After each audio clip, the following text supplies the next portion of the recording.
So now that you've gone through the math overview, let's talk more specifically about what's going to be on the math test. Pre-algebra makes up approximately 1/4 to 1/5 of the math test, and it covers a wide range of basic topics. Arithmetic, fractions, exponents, factors, percents, essentially anything without a variable. Now these are the questions that are going to be front-loaded in the math test, so you're going to want to bank most of your points there. Once you encounter a variable, well, now you are in the land of algebra, which on the math is broken up into basic and intermediate. Basic algebra, that covers simple equations, substitutions, exponents, square roots, and simple functions. Intermediate algebra is everything else, and that includes the quadratic formula, radicals, absolute value, sequences, complex numbers, and even matrices. Together, these two types of algebraic problems account for approximately 1/3 of the math test.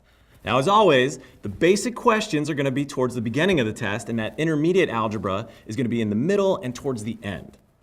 And while we're talking about algebra, we might as well take a quick moment to address calculator usage. Now, obviously, you need a calculator that has your basic 4 functions, and for this test, you're going to want one that can also cover square roots, radicals, and basic trig functions. That's sine, cosine, tangent.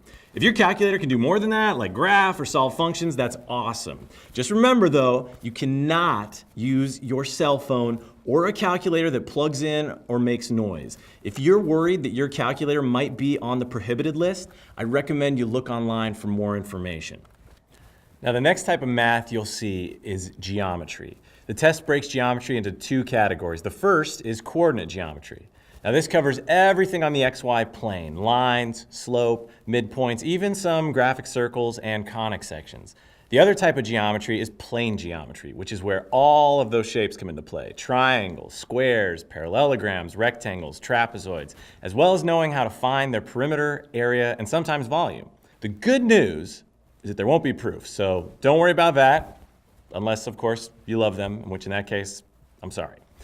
Now together, those 2 types of geometry make up anywhere between 35 to 45% of all the math on the test, which means most of the math you're going to see is going to be algebra and geometry. Geometry also contains a lot of formulas, most of which you'll have to remember, but don't worry, we're going to cover those later. Now last but not least is trigonometry. Now there aren't a ton of these on the test, and the good news is that most of them are basic enough that a little SOHCAHTOA can get you the right answer.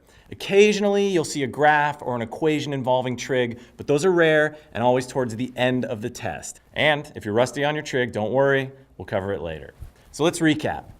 There are 6 types of math on the test. Most of the test is algebra and geometry. And you can also view this list of math types as trending in difficulty. Pre-algebra is the easiest, so it'll be more in the beginning, moving all the way up to geometry and trig, which are near the end of the test. So good work, and I'll see you soon.